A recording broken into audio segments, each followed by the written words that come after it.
आप सुन रहे हैं मनोज लाल यादव उर्फ घंटा लाल को। म्यूजिक डायरेक्टर धर्मेंद्र राज। अंशु रिकॉर्डिंग स्टूडियो मोहली चौक। रात भर करो ही छौड़ी छौड़ा से बात गे रात भर करो ही छौड़ी छौड़ा से बात गे ससुर जोइमी भद्रा मरतौ लात गे ससुर जोइमी भद्रा मरतौ लात गे चाही तो मिले ले मुखिया जी के दलान गे मिले ले जाही मुखिया जी के दलान गे ससुर जोइमी भद्रा जैतौ जान गे ससुर जोइमी भद्रा जैतौ जान गे दौड़िकला भरवा जिया जिया यार रतिया के बोले पिया पिया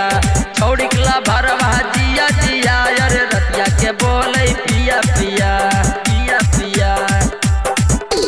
हिंदू में आबो होला भर तोरा याद गे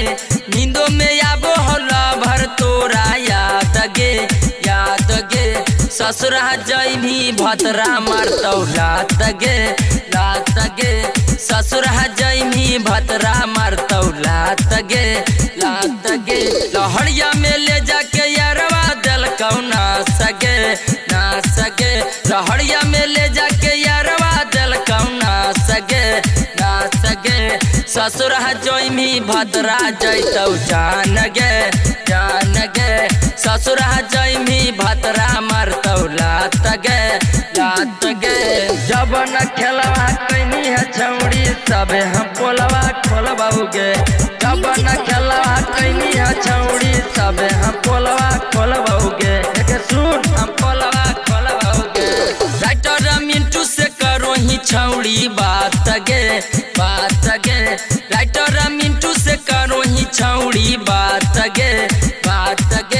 ससुर जोइमी मनोजवा मरतौ लात गे जैमी ससुरवा भंटा लाल कर देतो बास गे कुमारे में गलती कैनी है करतो नहीं माफ गे कुमारे में गलती कैनी है करतो नहीं माफ गे ससुर जोइमी भद्रा मरतौ लात